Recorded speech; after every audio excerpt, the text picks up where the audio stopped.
Bom, boa noite a todos. Eu não vou alongar muita conversa, não, porque todo mundo já é veterano aqui, já sabe todos os detalhes.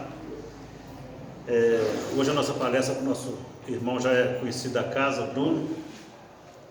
Vai fazer a palestra para a gente sobre o tema Evangelho. E vou ler um trechinho do livro, deixa eu pegar tem hora que eu esqueço do meu ajudante aqui.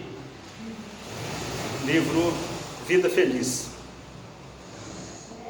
Capítulo 18. A revolta constante gera desequilíbrio na mente, no corpo e na alma. Não é o corpo que é fraco, mas o espírito que permanece rebelde.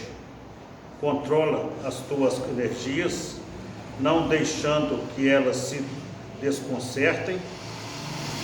A revolta intóxica impele veneno que a todos desagrada. A pessoa revoltada não inspira amizade, nem sequer compaixão. Tem calma sempre. O que agora não se resolva está a caminho da solução. Interessante, muita gente passando por essa situação, né? Agora vamos fechar nossos olhos, fazer uma oração inicial. Vamos agradecer a Deus, nosso Pai, Jesus, nosso Mestre, a oportunidade de estarmos mais uma vez aqui nessa casa de amor e luz. Pedir, Senhor, mais amor no coração da humanidade, mais carinho, mais compreensão, mais compaixão, e que possamos cada dia mais nos tornar pessoas melhores, mais compreensivas, menos irritadas, e que possamos olhar sempre para frente, sempre olhar aos outros como a nós mesmos, nunca ser melhor do que ninguém. Obrigado, Senhor, por tudo. Obrigado, Senhor, pelas pessoas que estão aqui presentes hoje, os que não puderam vir, que leve amparo, leve luz, carinho para todos eles. Obrigado hoje, agora e sempre. Que assim seja. Vamos dar a palavra agora para o nosso irmão Bruno. Seja bem-vindo. Obrigado. Obrigado a você. Boa noite, pessoal. Boa noite. Prazer poder retornar aqui à casa para a gente novamente poder discutir, sobre o ensinamento do Mestre Jesus. É sempre um prazer, e eu costumo dizer e repito sempre que a gente se reúne para falar de Jesus, seus ensinamentos, não tem como ser diferente, senão maravilhoso. Não é assim? Como bem foi falado, o tema hoje está no Evangelho, é amor ao próximo. Tema novo, né? A gente nunca ouviu falar. É engraçado a gente pensar, que é um tema tão falado, todo mundo, já ouviu dizer do amor ao próximo, só que às vezes é preciso uma reflexão um pouco mais profunda sobre o tema, para saber se de fato nós estamos amando mesmo ou não, E aí, eu peço licença para mim pegar aqui a minha cola, que de cabeça a gente não vai lembrar. No Evangelho segundo o Espiritismo, no capítulo 11, o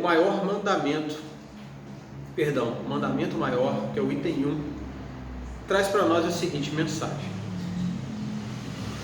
Quando Jesus é questionado: Mestre, qual o mandamento maior da lei? E Jesus respondeu: Amarás o Senhor teu Deus de todo o teu coração, de toda a tua alma e de todo o teu espírito. Este é o maior e o primeiro mandamento. Só aí já daria uma reflexão tanto, Porque veja bem a recomendação, o mandamento maior da lei de Jesus: amarás o Senhor teu Deus de todo o teu coração, de toda a tua alma e de todo o teu espírito. Não vamos nem ler de novo não, senão daqui a pouco passa uma hora de reflexão só nessa frase. Vamos pegar a segunda parte, que é a ideia da reflexão da noite. E aqui tendes o segundo, semelhante a esse: amarás o teu próximo como a ti mesmo. Toda a lei e os profetas se acham contidos nesses dois mandamentos. Então vamos extrair só a seguinte frase do texto: amarás o teu próximo, vírgula, como a ti mesmo. Qual que é a recomendação de Jesus aqui então? Eu vou amar o outro como eu me amo. E aí olha que interessante. A gente sempre fala isso, né? Eu amo meu marido, eu amo minha esposa, amo meus filhos, meu avô. Mas aí a pergunta: você já se perguntou, eu me amo? Sim ou não? Boa noite. Boa noite. Bom? É interessante que a gente sempre coloca o amor para com outra pessoa, para com alguém, algo externo. Só que a gente precisa entender que só é possível dar o que se tem, né? Se eu pedir agora ao meu amigo ali um lápis emprestado, ele só vai me emprestar se você tiver. Se ele não tiver o lápis, ele não me empresta. Simples assim, verdade ou não? E com os nossos sentimentos, o nosso conhecimento, tudo funciona da mesma forma. Como eu amo alguém se eu não me amo? Não é verdade? E aí, vamos começar fazendo essa pergunta: eu me amo? Eu acho que talvez a grande maioria de nós nunca pensou dessa forma. Como é que eu vou saber se eu realmente me amo ou não? Primeiro ponto: a gente precisa entender que o corpo físico é um vaso divino, é um templo sagrado, como diz André Luiz, né? Onde eu utilizo ele como uma ferramenta na minha caminhada terrena. Então é necessário que eu cuide do meu corpo físico, que ele seja uma prioridade, né? Porque, como bem disse aqui na leitura do Vida Feliz, né? Eu esqueci a palavra que ele disse, mas a irritação, né? Os desequilíbrios, tudo vai contaminando o corpo físico e o corpo espiritual. E eu fiz um estudo há pouco tempo sobre suicídio, que se fala sobre suicídio indireto, inclusive com as nossas indisposições de irritações. Todas as vezes que a gente se irrita, que a gente se desequilibra, é como se a gente estivesse cometendo um suicídio indireto. Mas isso é tema para outro dia, né? Então a gente precisa entender que o corpo físico é uma ferramenta necessária. Você não se preocupa com o seu carro, né? Porque você depende dele para trabalhar, as suas ferramentas, o seu computador, seu alicate, a sua escova de cabelo, cada um com a sua profissão, se preocupa com as suas ferramentas para estar tudo em dia, para prestar um bom serviço, para ter a sua caminhada diária.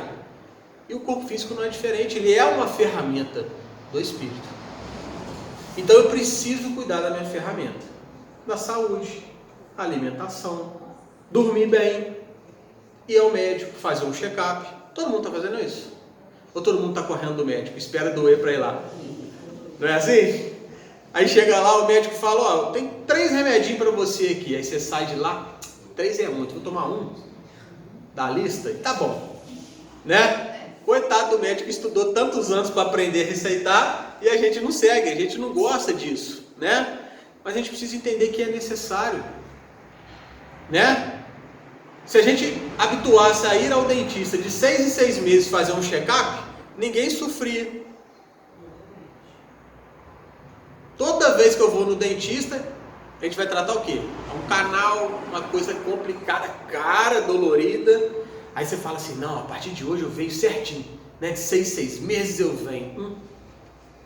Daí 2 anos você volta com o dente doendo. Vocês percebem? Como que se a gente fizer, né, sempre a prevenção da nossa saúde, é menos doloroso, é menos caro, e a gente vai o quê? Prolongar a vida do corpo. Naturalmente eu prolongo a minha vida encarnada, né? Segundo ponto, esse é super interessante: eu sou vigilante com os meus pensamentos. Aí você fala assim: Bruno, o que tem a ver eu me amar com vigiar meus pensamentos? Tudo a ver. A doutrina espírita nos explica que tem tudo a ver. Por quê? Ao Vida Feliz de novo, voltando aqui, ó. Se eu estou vivendo em constante irritação, sempre desequilibrado, nutrindo cólera, eu estou enviando, né, liberando no meu organismo físico que tipo de elemento, que tipo de energia? Energia deletéria. Sempre que eu vou ligar um filme para me assistir, uma música, ou escolho um livro, um teor inferior, que vai me gerar raiva, tristeza, mágoa, mais uma vez eu estou prejudicando o meu corpo, mais uma vez eu estou me prejudicando. Então eu preciso sim cuidar dos meus pensamentos, vigiar, escolher melhor o que eu estou assistindo, lendo. O YouTube é uma ferramenta maravilhosa. Esse vídeo vai para o YouTube? Tá vendo? Esse vídeo vai para o YouTube. Não que me assistir falando seja maravilhoso, né? Mas é o tema de Jesus, é um tema evangélico. A gente consegue algo, né, com um teor superior. Mas se você quiser ver coisa feia no YouTube, também tem à vontade. É uma questão de escolha. Todas as redes sociais são assim, não é verdade? Assim como a gente tem uma biblioteca lotada da doutrina espírita, que eu tenho certeza que é maravilhosa, mas existem livros também que pode te deixar sem dormir, se você não souber escolher lá fora. Vocês entendem? Então, primeiro, eu preciso entender que eu preciso me amar para amar alguém. Segundo, me amar é cuidar do corpo físico, é vigiar os meus pensamentos. E no terceiro momento, para me amar verdadeiramente, eu preciso me preocupar com o meu ser espiritual, que sou eu mesmo, né? Tem gente que fala assim, o meu corpo, o meu espírito. Não, você é o espírito, utilizando temporariamente esse corpo como vestimenta. Não é assim? O corpo morre, o espírito não.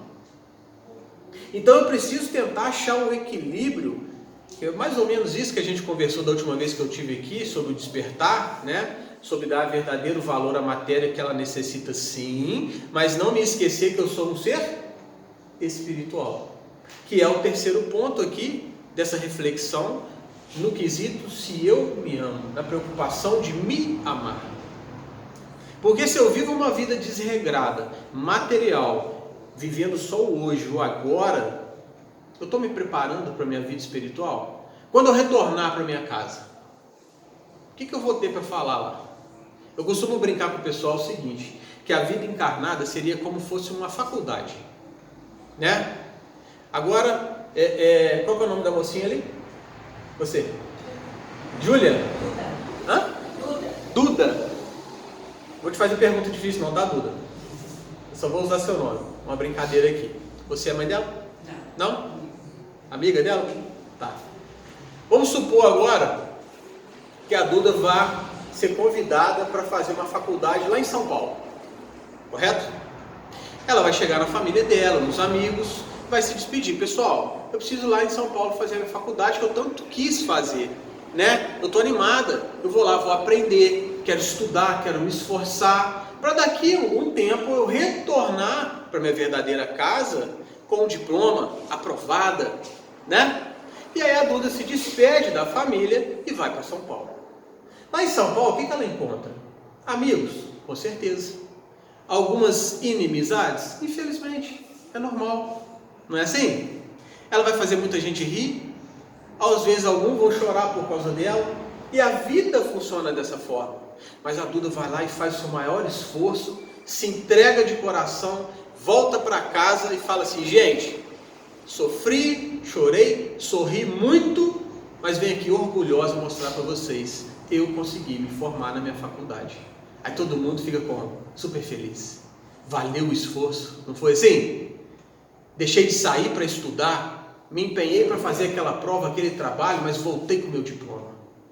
Você se sente vitorioso, não é assim?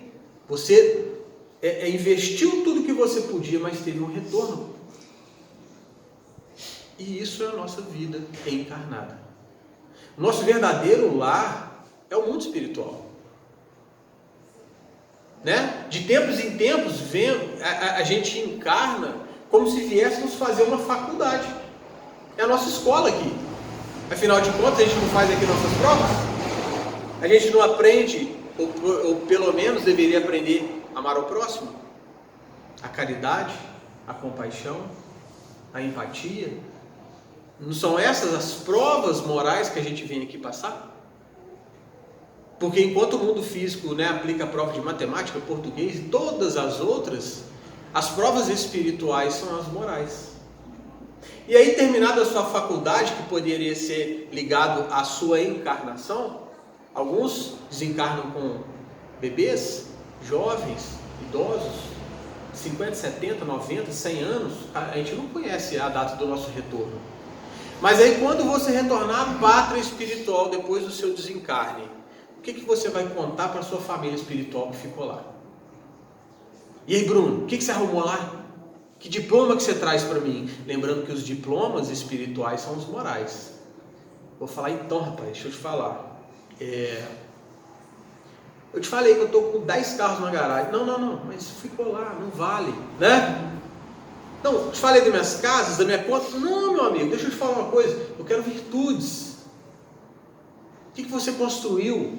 Quanto sorriso você despertou? Quantas pessoas você ajudou? O que você fez de bem ao próximo?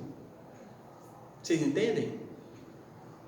Que o mundo material é necessário sim, até porque eu dependo dele para cuidar do meu corpo físico. Eu não preciso do trabalho para ter o dinheiro para comprar o alimento, o medicamento e cuidar do meu corpo. Então o trabalho físico é essencial à vida, mas ele não é ele não deve ser a nossa única foco, o nosso único foco da vida. Trabalhei meu dia todo, fiz o meu melhor no meu horário de trabalho. Terminei o trabalho, desliga aquela chave, liga a chave família, liga a chave filhos, esposa, marido, descanso e casa espírita, claro. Evangelho no lar, livros em casa, por que não? E a gente buscar o equilíbrio. Vocês entendem, pessoal?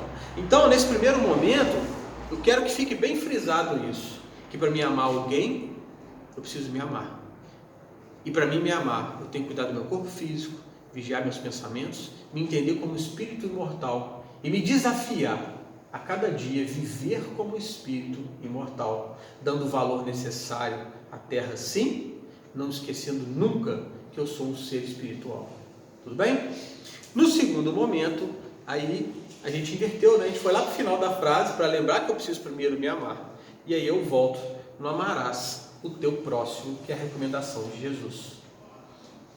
Alguém arrisca? O que é amar o próximo? Quem é o próximo? Pode falar. Mais próximo. Eu confesso que antes de eu... Não vou falar antes de eu montar esse tema não, mas antes de eu me tornar um estudioso da doutrina espírita, eu entendi, vamos ver se vocês vão se identificar, que o meu próximo era meu pai, minha mãe, meus irmãos, avós, aqueles que estão dentro do meu núcleo familiar, não é assim? Amarás o teu próximo, é meu núcleo. Eu amo, minha mãe, meu pai, meus irmãos, minha avó. Tem algum tio que a gente não ama muito, né? Aquele meio chato, que você... Mas ele nem tem o próximo assim, né? Ele mora longe, né? A minha família eu amo. Mas você sabia que eu estava enganado? Aí, para responder isso, eu fui lá no Evangelho segundo o Espiritismo, ainda no capítulo 11, porém na instrução dos Espíritos, que diz o seguinte: disse Jesus, amai o vosso próximo como a vós mesmos. Ora, qual o limite com relação ao próximo? É a pergunta que a gente fez. O que é meu próximo? Será a família? Falei, a família, claro que é, ué. Aí ele continua. Aceita.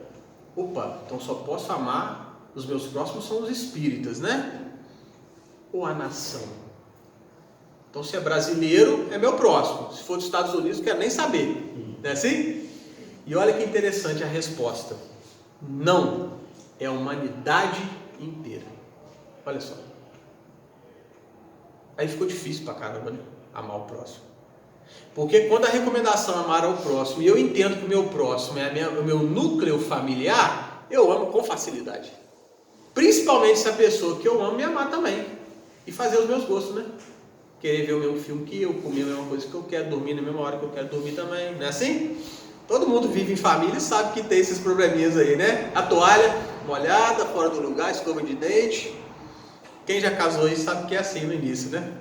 Depois piora. Mentira, gente. Depois melhora. Vai melhorar. Melhora, tem que melhorar, ué.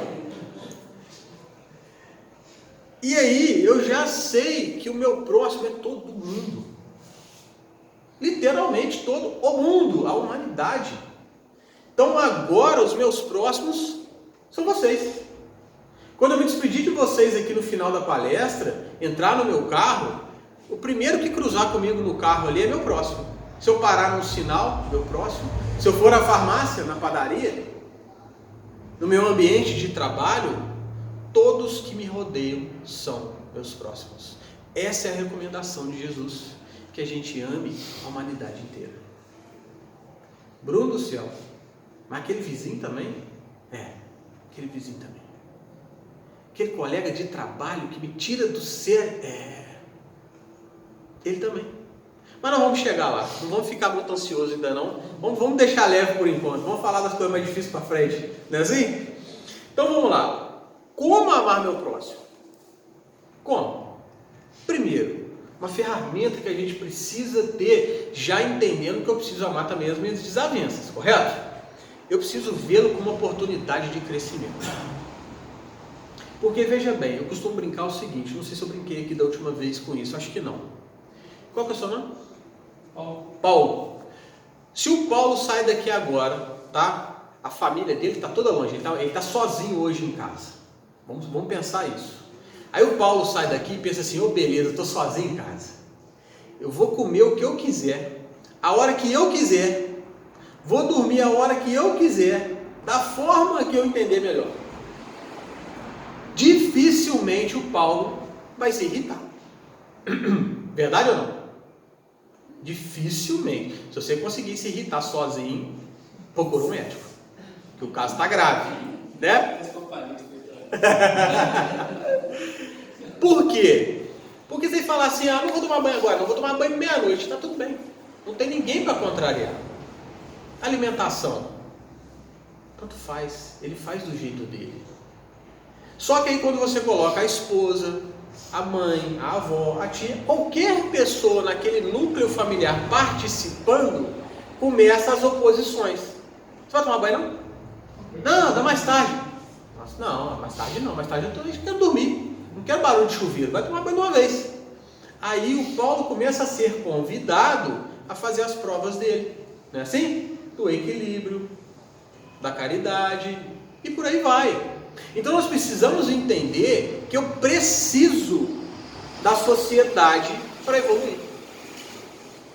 O próprio Evangelho fala que aqueles que se recolhem, né, no meio lá no alto da montanha, ele e Deus, nas minhas palavras, não está fazendo grandes coisas, não está evoluindo muita coisa, porque ele está sozinho ali. O difícil é estar aqui, porque é aqui que a pessoa para na sua vaga, na porta da sua garagem, fura a fila, te trata de forma errada. Verdade ou não? É na sociedade, é no dia a dia que está a nossa verdadeira convite ao amor ao próximo, ao equilíbrio com o próximo. Então, primeira coisa, a gente precisa entender, eu preciso de todo mundo para me transformar, para evoluir e para me melhorar. Porque é assim que funciona, né? A encarnação. No segundo momento, eu preciso aprender, né? Estamos falando como amar ao próximo. Eu preciso aprender a perdoar. A gente está muito intolerante com tudo. Meu amigo veio ali com a camisa do Flamengo, meu Deus do céu. Tem gente que olha para ele assim e fala, nossa, eu sou Botafogo, eu sou Vasco. E qual o problema? Tá tudo bem. Eu costumo dizer que a gente precisa dessa diversidade. Pensa se só existisse o Flamengo de time, só a cor vermelha, só a comida X, só a profissão Y, não seria chato? A vida seria cinza, meio sem graça, tudo igual. Não é assim? A gente não gosta de coisa igual. A gente precisa da diversidade. Então a gente precisa entender que a intolerância não nos leva a nada. Se eu sou o time X, ele é o time Y, que legal, porque a gente precisa de 2 times para jogar contra, não é assim? Não tem como o mesmo time jogar contra ele. Como eu brinquei das cores, pensa se só fosse tudo preto, tudo cinza. Meu Deus, ia ser muito chato. Então a gente precisa entender que as opiniões sempre serão diferentes. Claro que os grupos normalmente vão pensar de forma similar. Aqui, todos que estão aqui nessa sala pensam no ideal espírita. Então, nesse campo, nós vamos bater as ideias e os ideais. Mas aí, se eu falar assim, qual que é a comida preferida sua? Nossa, vai ter um tanto de opinião diferente. Vai ou não vai? Qual a cor predileta? Um monte também. E a gente precisa respeitar, porque a gente depende disso. Senão a vida vai ficar muito sem graça. Vocês entendem? E principalmente eu preciso ajudar as pessoas que estão à minha volta, mas principalmente entendendo que isso não pode custar um ibope, uma propaganda, e não pode custar a humilhação da pessoa também. E tem pessoas que querem ajudar, mas querem sair por cima. Vocês já viram isso acontecer? Ah, eu te ajudo, mas não esquece que, entendeu? Tá tudo errado. Ou outras pessoas que ajudam, fazem a caridade, mas não deixa de postar no Instagram, no Facebook, para todo mundo poder falar, ah, que bonitinho, que legal, nossa senhora. A gente não pode esquecer que, eu já ia falar que no Instagram, olha só, que o Evangelho fala para nós, que quando a gente recebe esse aplauso dos encarnados, nós já recebemos o que era necessário. A gente de nada tem a receber no mundo espiritual. Ou seja, você não fez a caridade para ser aplaudido pelos seres da terra, os encarnados? Já foi aplaudido. Tá quite. A verdadeira caridade é aquela que é silenciosa. A verdadeira caridade é aquela que às vezes nem você se lembra que fez. Sabe? Já aconteceu com vocês? Uma pessoa virar para você e falar assim, você lembra aquele dia que você fez assim para mim? Você o quê? Você me ajudou, rapaz. Rapaz, nem lembrava disso. Isso aí foi caridade verdadeira. Né? Eu tenho pessoas que eu conheço, e eu até me espelho nelas, né? Para mim não fazer igual, que parece que eles têm um livrinho. Parece que tem um livrinho assim. Aí o Paulo chega perto de mim, eu vou pedir ajuda do Paulo. Ô Paulo, você me ajuda no negócio ali? Não, cara. Ah, Bruno, tô meio enrolado. Aí já faz assim, Então, no dia 8 de fevereiro, às 15h14 da tarde, eu te ajudei naquele tal. Lembra? Então você tem que me ajudar agora. Vocês conhecem gente assim? Tomara que não seja a gente, né? Tem pessoas que fazem isso. Te ajuda já naquela coisa assim, ele tem que me pagar agora essa ajuda que eu dei. Isso não é caridade. Perfeito, meus irmãos? E no último momento, essa é uma manobra fantástica. Fantástica. Isso aqui, eu digo o seguinte, que eu estou tentando praticar isso, porque a doutrina espírita é uma tentativa de prática, né? Porque estudar a gente consegue, gravar os ensinamentos a gente consegue, agora praticar é outro patamar. Não é tão fácil assim não, vamos ser sinceros. Aí, nesse estudo, né, com certeza a espiritualidade me intuiu, nesse exemplo eu achei fantástico, eu estou tentando implantar isso na minha vida. E eu vou explicar para vocês qual que é o exercício. Quer ver? Hoje estou usando todo mundo aqui da plateia, para o pessoal ficar esperto, né? Nossa senhora, vai falar meu nome, meu Deus do céu. Pergunta difícil, não é assim? Vou usar o rapaz que você de preto. Denilson, você desculpa, mas eu não lembro de ter te visto aqui da outra vez. Você estava aqui? Não, né? Beleza, então acertei na escolha, Eu e o Denilson, a gente não se conhece. É a primeira vez que a gente está se vendo. Sim ou não? Primeira vez. Sem te conhecer. Olha que manobra interessante, hein? Vamos junto aqui.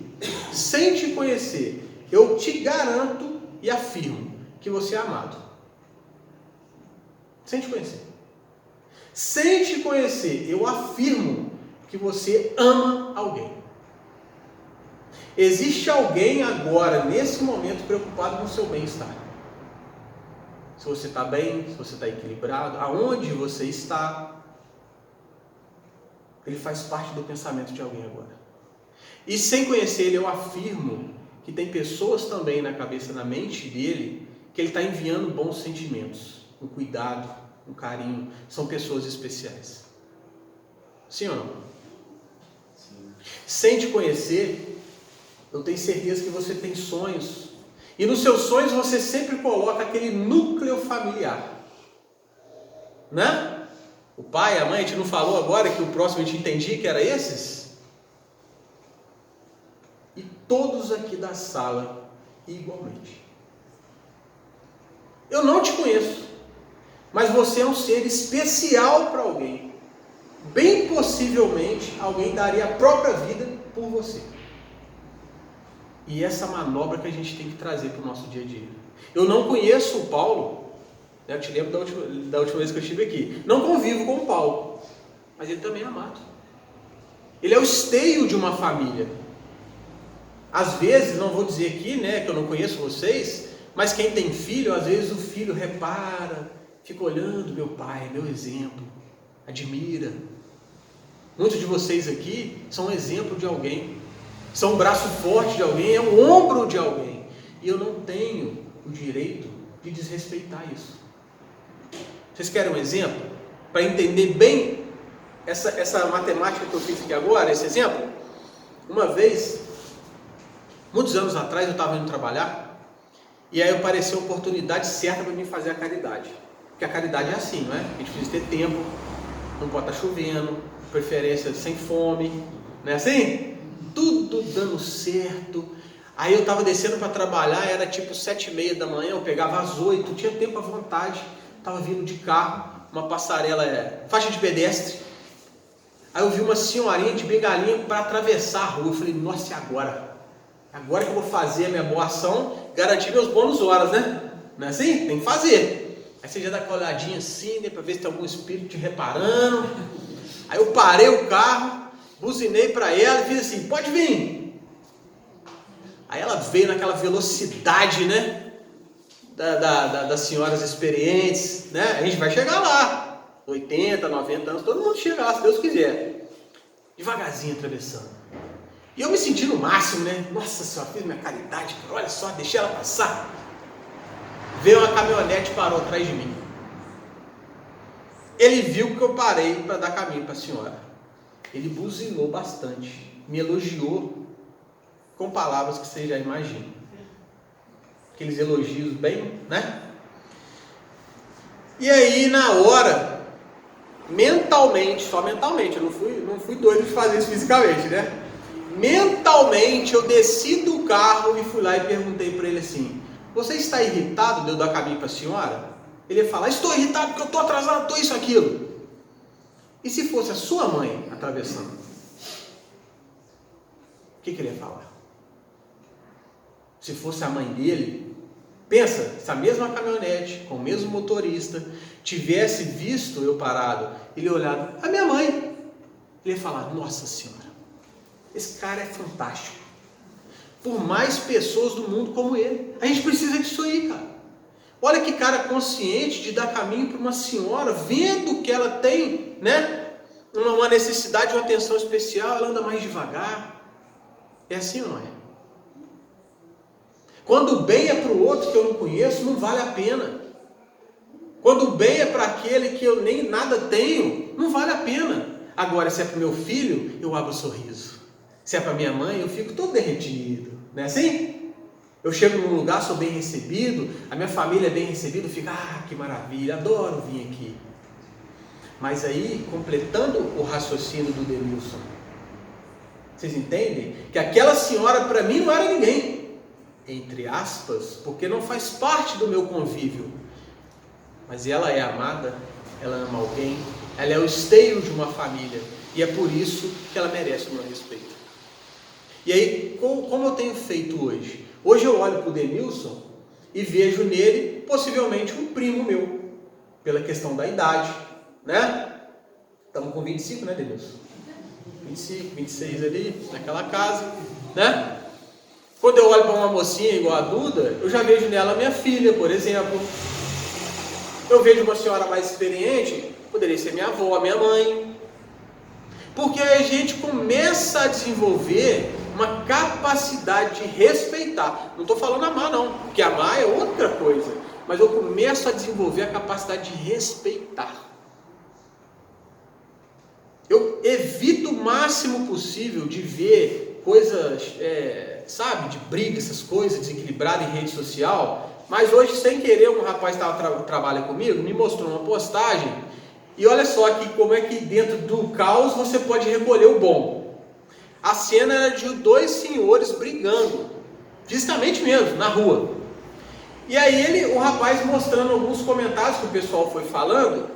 E aí um comentário estava escrito assim: numa situação dessa, deve se separar o mais rápido possível, porque ali trata-se de dois pais de família, num instante em desequilíbrio. Eles não merecem isso. Olha que interessante. E é assim que funciona. Qualquer pessoa que cruza o meu caminho merece a minha atenção e o meu respeito, porque ela é importantíssima para alguém. Vocês entendem isso? Aí já não está tão difícil mais a gente amar a humanidade inteira. Porque a humanidade inteira é amada por alguém. Por mais que eu não conheça, que não faça parte da minha vida. E a gente tem que se esforçar. Fácil? Não é fácil. A natureza não dá salto, a gente não transforma do dia para a noite. Mas a gente tem que começar. Né?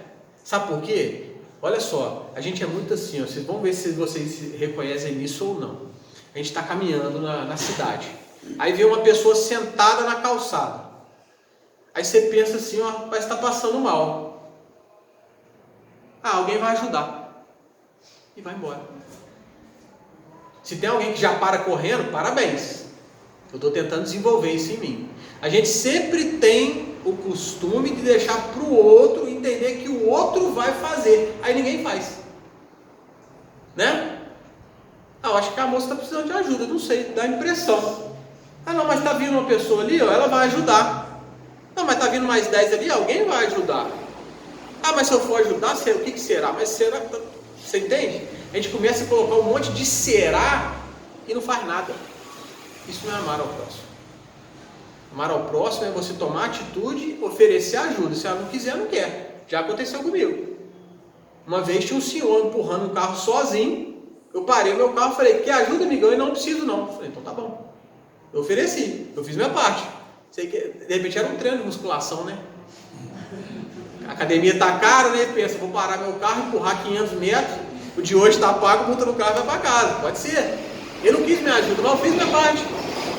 Eu fui bem para casa de saber que eu tentei ajudar, a pessoa não aceitou. Vocês entendem?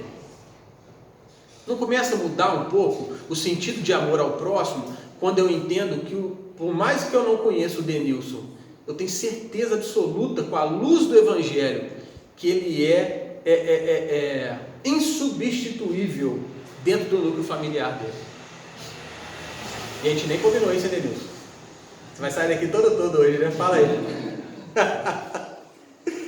Deixa eu mudar aqui, eu fiz uma animação aqui para falar desse exemplo. Que a gente tem que entender que a gente precisa fazer o bem sem olhar a quem. Muitas vezes o nosso bem é condicionado. Se o meu patrão precisa de ajuda, opa, vou ajudar, claro que eu vou. Dá que sai um aumento, né? Não é assim? Uma pessoa que está sempre comigo, quebrando meus galhos, não, eu tenho que ajudar, porque isso aí eu não posso perder não, está toda hora comigo. Não, vamos ajudar aquele que a gente nunca viu também. Aquele que às vezes nunca mais vou encontrar na vida. Né? Certa vez aconteceu comigo que eu viajava, né, no meu antigo trabalho. Aí certa vez, nem sei o que foi que o cara precisou, não sei se foi trocar um pneu, alguma coisa, eu parei para ajudar. O cara falou assim: quanto que é? Eu falei: nada não, vou te cobrar uma ajuda. Ele: não, rapaz, eu faço questão, porque a gente tem mania de achar que tudo é dinheiro, né? Aí eu virei para ele e falei assim: você quer me pagar mesmo? Ele: com certeza eu quero me pagar. Eu falei: então você me prometa que na próxima situação que você vê alguém precisando de ajuda, você para e ajuda. Aí nós estamos kit. Pode ser? Ele me olhou tipo assim: esse cara é louco, né? Mas de médico e louco, todo mundo tem um pouco. Não é o ditado, eu não falo isso? Falei: é isso aí, vamos embora. Eu tenho certeza que eu marquei a vida dele nessa loucura minha, graças a Deus eu já estava estudando a doutrina, eu tive essa atitude. Claro, cobrar para ajudar a trocar um pneu não faz sentido, né? Mas eu tenho certeza que ele foi seguir o caminho dele e que um dia alguém precisou e ele lembrou dos meus cabelos lá, da minha franja voando no vento, né? Pedindo ele, ajude alguém. Eu tenho certeza que ele ajudou. E é isso que a gente deve fazer. O que é amar ao próximo? Agora vamos falar do amor ao próximo. O que é amor ao próximo? Como é que a gente pode definir isso? Alguém arrisca?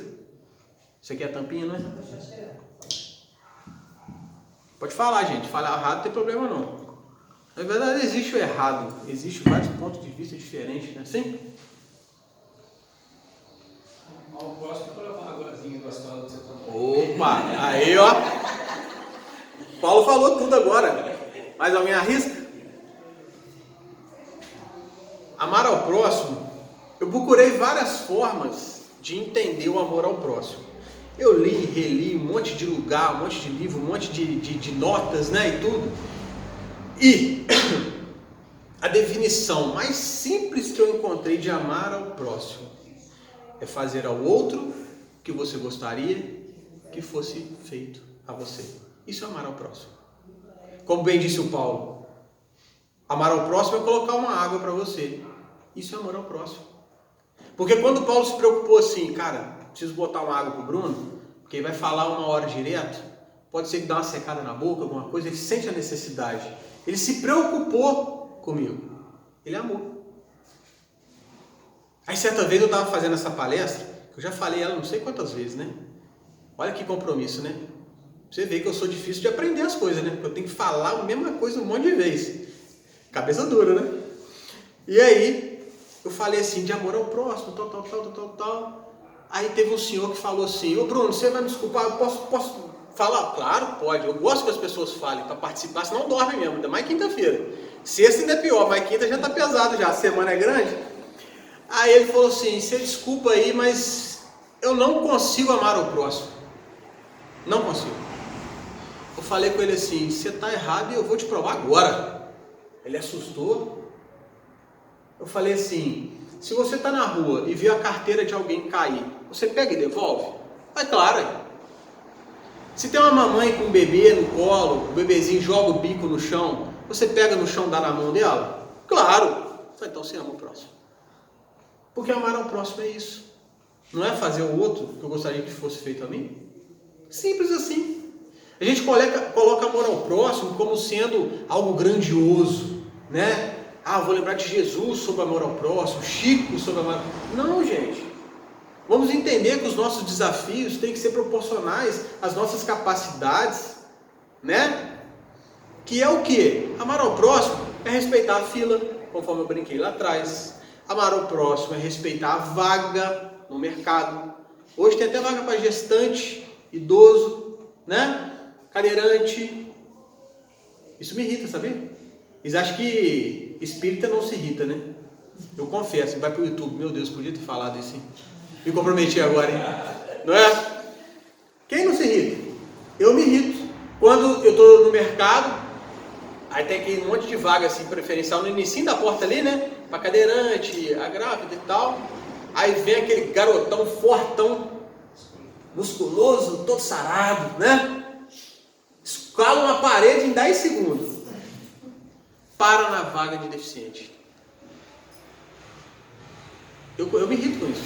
Porque eu penso o seguinte, daqui 2 minutinhos, se aquele cadeirante chegar para usar a vaga preferencial dele, ele não vai ter oportunidade. Aí qual que seria o correto para ele aprender a amar ao próximo? Convidar ele, amarrar as pernas dele para ele perder a movimentação, colocar uma cadeira de roda no carro e falar, meu amigo, usa a cadeira para você ver que quando a gente coloca uma vaga próxima ao acesso do mercado, é para facilitar a vida daquele irmão cadeirante, porque realmente a locomoção é um pouco mais difícil. E você, com a sua saúde, pode caminhar léguas de distância para ir no mercado, às vezes para ele é difícil, 10 metros a mais. Eu já tive a oportunidade, uma vez que eu sofri um acidente de bicicleta, eu era menino novo ainda, né? Não faz tanto tempo que eu estou com 25, né, Denilson? Eu estava com uns 16 na época. E eu caí de bicicleta, tive uma fratura na bacia, cara. Fiquei de cama uns dias e tudo. E doía muito quando eu andava. Aí meu pai arrumou uma cadeira de roda emprestada para mim ir ao médico. Porque toda vez que eu pisava, dava tipo um choque.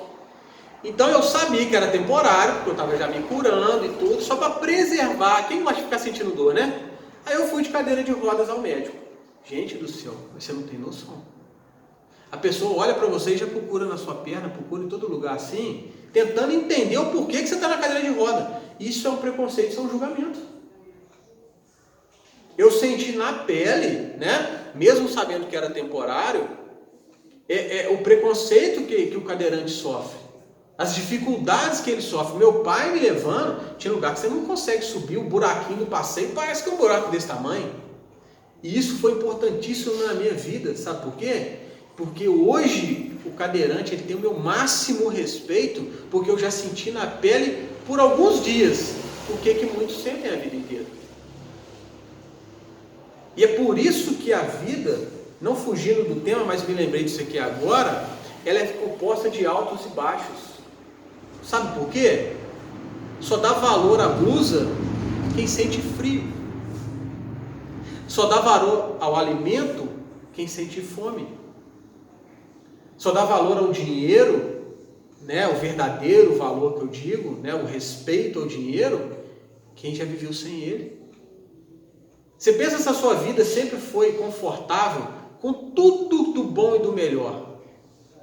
Se alguém chegasse para você e se queixasse que não tinha o dinheiro para pagar o boleto, a conta de água ou de luz, você não compreenderia o sofrimento dessa pessoa.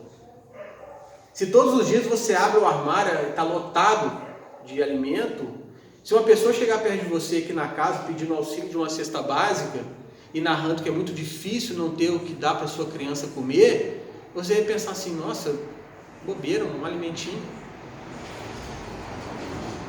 Por isso que a vida é composta de altos e baixos. A gente precisa do baixo, sim, para valorizar o alto. Porque você já viu que a gente tem uma tendência de lembrar de Jesus ou da espiritualidade quando a gente está lá embaixo? E a gente não pode fazer só isso. A gente tem que agradecer e lembrar dele quando a gente está no alto também. Se ontem meu armário estava vazio, eu sempre junto as mãos e peço, né? Jesus, por favor, me ajuda, eu preciso de um emprego, eu preciso de alimento. Não é assim? Aí daqui a pouco eu consegui um emprego, veio uma estabilidade bacana, meu armário está cheio de alimento. Ah, não preciso ir mais no centro não, já estou com tudo bom do melhor dentro de casa. Não. Aí é a hora de eu vir, aí é a hora de eu agradecer e melhor, fazer pelo outro. Porque eu conheci o que é sentir fome. Então agora eu passo a ser um doador de cesta básica para alimentar quem tem fome. Ah, Bruno, mas eu não posso doar cesta básica, eu estou meio ruim de grana, está meio caidinho aqui. Mas quem disse que caridade é só isso? Amor ao próximo, às vezes é atender o telefone domingo de tarde, né? Quando você está querendo cochilar. Aquele amigo meio complicado, que você sabe que ele vai te trazer algumas notícias difíceis, mas atenda. Porque é nessas horas, às vezes, que ele vira e fala para você assim, cara, você não tem noção bem que você me fez de me atender. Esses poucos minutos que a gente bateu um papo aqui, eu já estou sentindo bem melhor. Vocês passam por isso? O ombro, ele é muito importante. Já aconteceu comigo, acho que já aconteceu com vocês também. Aconteceu uma situação complicada, aí você ficou super nervoso. Nossa, é um absurdo isso, coisa e tal, meu Deus do céu e tal. Aí você encontra com um conhecido, um amigo, alguém que você sente a segurança de contar o acontecido, né? Aí você tá doido, quase explodindo. Paulo do céu, você não sabe o que aconteceu, rapaz? Nossa senhora, aconteceu isso. Aí por fim você tá contando e vem na cabeça assim, meu Deus, mas não é tão grande assim não, eu tô fazendo tempestade de copo d'água, não é? Aí você começa no meio do caminho a arrepender de ter contado para ele daquele jeito, porque a coisa era pequena. Né? Nós somos assim, nós temos uma tendência a buscar o lado ruim das coisas, é uma manobra que a gente tem que fazer. E caminhando já para o nosso final, a gente não tem tanto tempo assim, eu prometi que ia ficar mais pesado, vai pesar agora, hein? Quando eu falei que amar ao próximo é a humanidade inteira, inclusive as desavenças do trabalho, da escola, o vizinho complicado, como é que eu faço? Né? É difícil. Você vê, você amando essa desavença sua. Pensa agora aí na pessoa mais difícil que você tem na sua vida. Não olha para ela não, pelo amor de Deus. Nem fala o nome, né? Já pensou? Eu falo assim, pensa a pessoa difícil, ela olha para o lado assim, nossa senhora. Quero causar intriga não, gente, por favor. A pessoa mais difícil que vem à sua cabeça, você consegue amar ela como uma pessoa que você ama verdadeiramente? Seu pai, sua mãe, seja quem for. É difícil. Aí eu recorri lá ao Evangelho de novo, porém no capítulo 12 agora, no item, amai os vossos inimigos. Só que Jesus é fantástico, não é à toa que é Cristo, né? Cristo já sabia de tudo, né? Ele dava o ensinamento, dava o queijo, a faca, ainda falava assim, ó, corta do tamanho que você quiser, do jeitinho que você quiser, de ladinho, cortando em triângulo, não esquenta a cabeça não.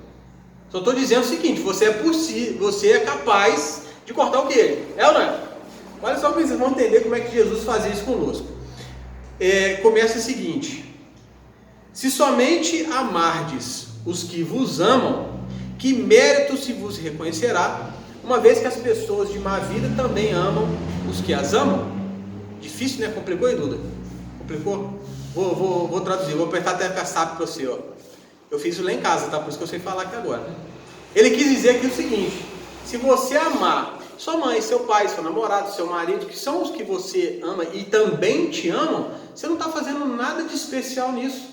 Porque até o pior bandido da face da terra também ama alguém. Então isso não é mérito. Meu Deus, ficou difícil, né?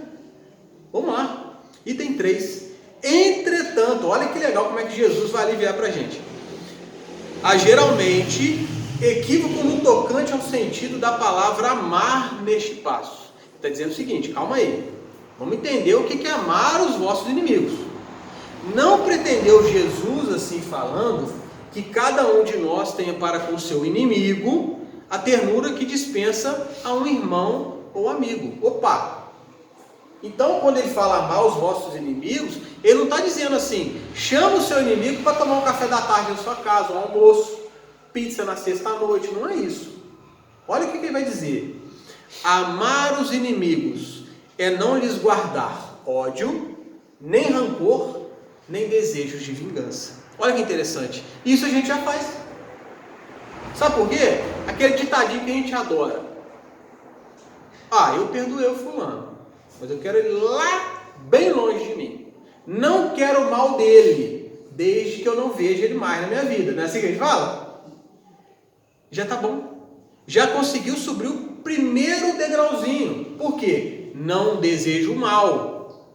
Eu não quero ele na minha vida, ponto. Mas eu quero ele bem. Quero ele feliz, prosperando, tendo lá sua família, emprego, seja o que for. Não me faz mal vê-lo bem, eu só não quero perto de mim. Vocês entendem? Já não é possível a gente pensar, neste caso, em amar os nossos inimigos? Tudo bem, eu só não quero perto de mim, mas eu não preciso querer ele mal. É o que está dizendo aqui. Que eu não guarde ódio, nem rancor, nem desejo de vingança. Porque se eu estou nutrindo esses desejos de vingança, ódio, o Vida Feliz de novo, lá no início que a gente leu, eu estou me contaminando, porque eu só dou o que eu tenho. Se eu desejo vingança, se eu desejo, se eu estou nutrindo ódio contra você, quem está imerso no ódio?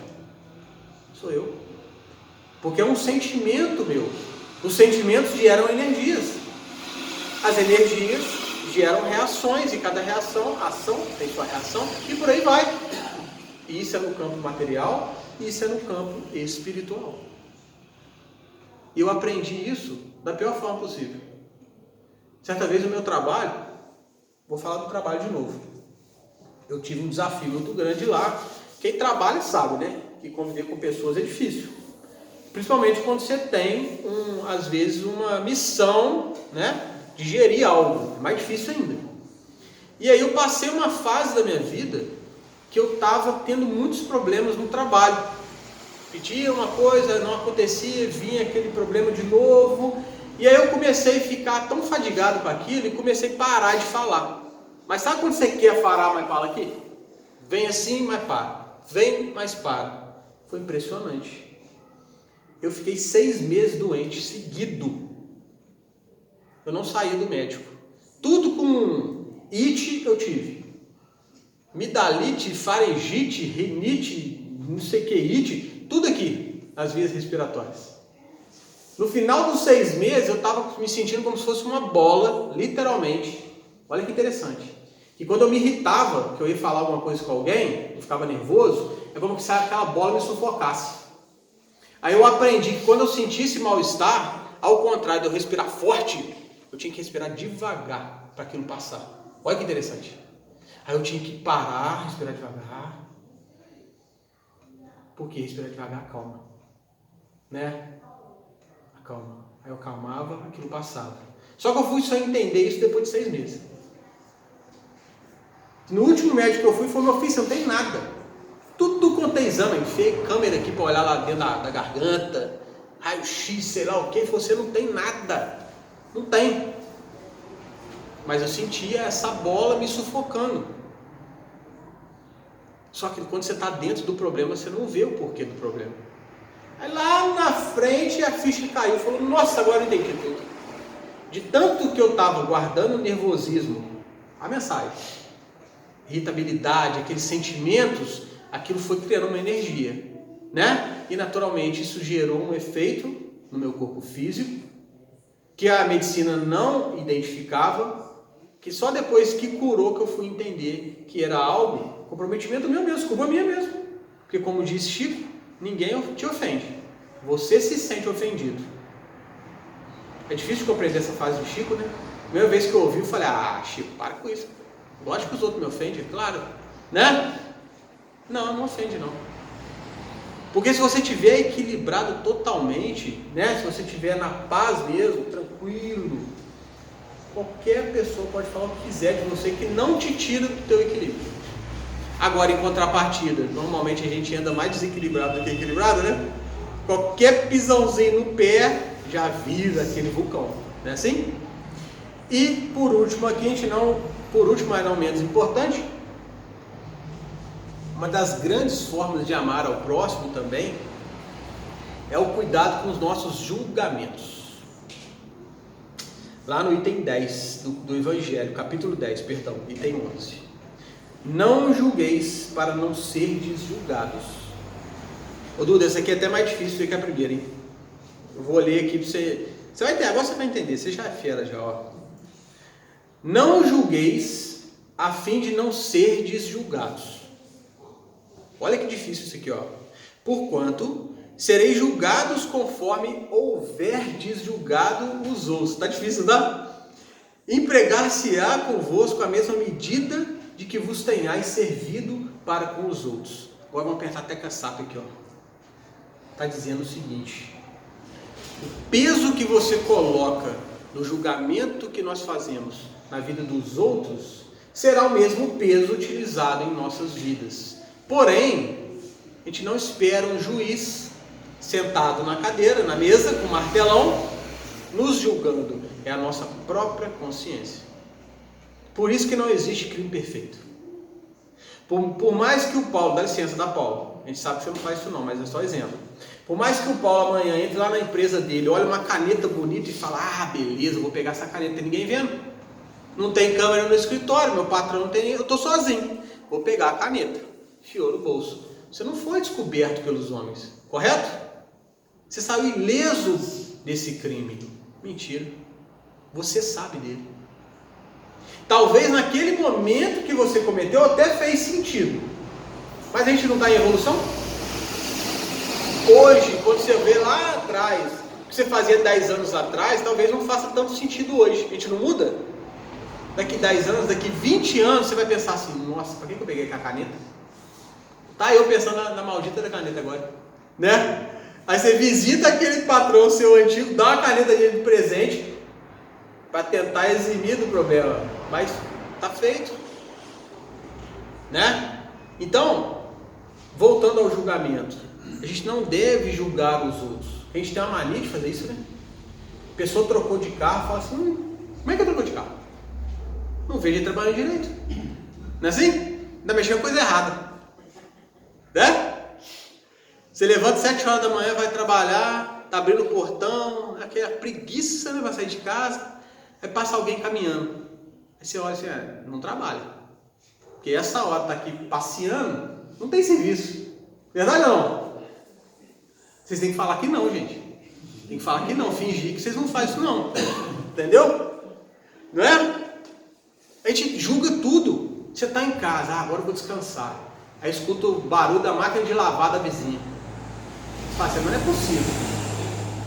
Não tem outra hora para lavar roupa? Tem que ser agora. Não é? A gente está o tempo todo julgando, criticando a roupa, a forma de falar, a forma de agir, a forma de pensar. Opa, só que o Evangelho nos traz esse alerta. Quanto mais rígido você for, mais rígido você será também cobrado. E qual que é o problema? É a sua própria consciência que vai fazer isso. Né? Então vamos ser mais leves. E aí, para a gente entender essa leveza, eu vou trazer aqui uma frase de Chico, que diz o seguinte, todo mundo já ouviu: aos outros dou o direito de ser como são. Cada um aqui pode ser do jeito que quiser, porque a evolução de cada um depende de si mesmo, de si próprio. Ponto final. A mim dou o dever de ser cada dia melhor. Isso sim. Vocês entendem? Que o outro o direito, porque a vida é dele. A mim o dever, porque a mim eu posso sim impor um dever. Porque eu sou responsável pelas minhas transformações.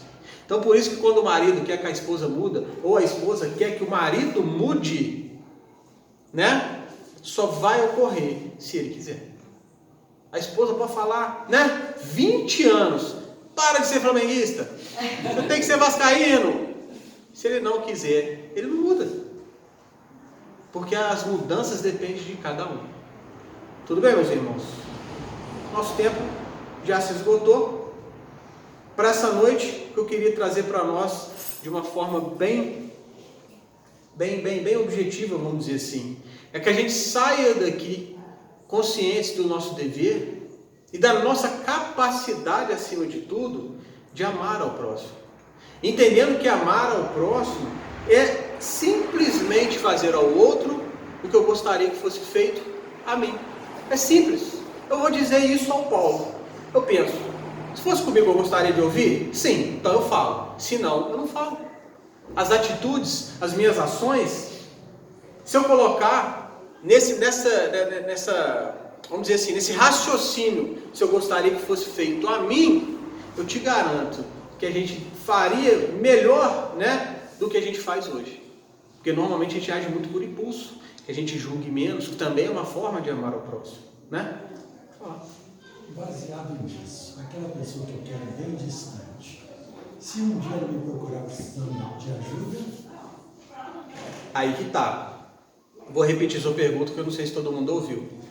Luiz Antônio perguntou, que baseado no que a gente conversou, né? Aquela pessoa que eu quero distante me procura precisando de ajuda. Correto? O que eu devo fazer? Vamos lá. O correto, se a gente realmente conseguir entender os valores do amor ao próximo, é ajudar. Ponto. Agora, cada um tem o direito de ser como quiser.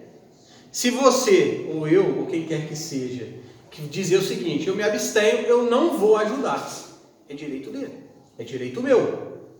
Só que se a gente colocar a luz da doutrina, a gente sabe que não deveria ser feito. É hora de conquistar o coração do outro, né? Pelo menos tentar. Exatamente. Né? E aí que está o ponto. Tem muitas vezes que atos inesperados desse que quebram esse círculo de ódio e de mágoa. Né? Eu não quero o Luiz Antônio perto de mim, eu nunca mais quero ver. Aí de repente o Luiz Antônio fura o pneu na porta da minha casa. Aí eu penso assim, vou ajudar ele a trocar o pneu para ele sair rápido daqui, né? Que eu vejo menos a cara dele. Não é assim? Tá vendo? Até para fazer o bem dá para a gente colocar, né? O nosso ego atrás de tudo. E aí às vezes a mágoa que o Luiz Antônio traz de mim vai falar assim, até que o Bruno não é tão do jeito que eu pensei, não. Até me ajudou a trocar o pneu. É o que você colocou. Muitas das vezes essa aproximação é a forma que a gente tem de quebrar aquele ciclo vicioso. né, aquele ciclo. Só que tudo cai no direito, porque nem Jesus, né, viola o nosso livre-arbítrio.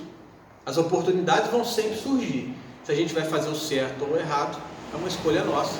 E é claro que toda ação gera uma reação. Se a gente quer paz, se a gente quer amor, o que a gente precisa plantar? Né? É aquela história, você chega em casa e fala, ah, meu Deus, na prece, hoje, né, chegando em casa, eu quero paz na minha vida, quero muito amor, não é assim? Equilíbrio, pessoas boas à minha volta. Você sai de casa de manhã, virado, né? Nas ideias complicadas, desfazendo de todo mundo, gerando toda a bagunça que você pode à sua volta, desrespeitando pessoas, o que você vai atrair? Basicamente, plantemos o que a gente quer colher, não é isso? Muito obrigado a vocês pela paciência, né? Por essa noite, que a gente possa sair daqui melhor que aqui a gente chegou. Um abraço. A gente agradece.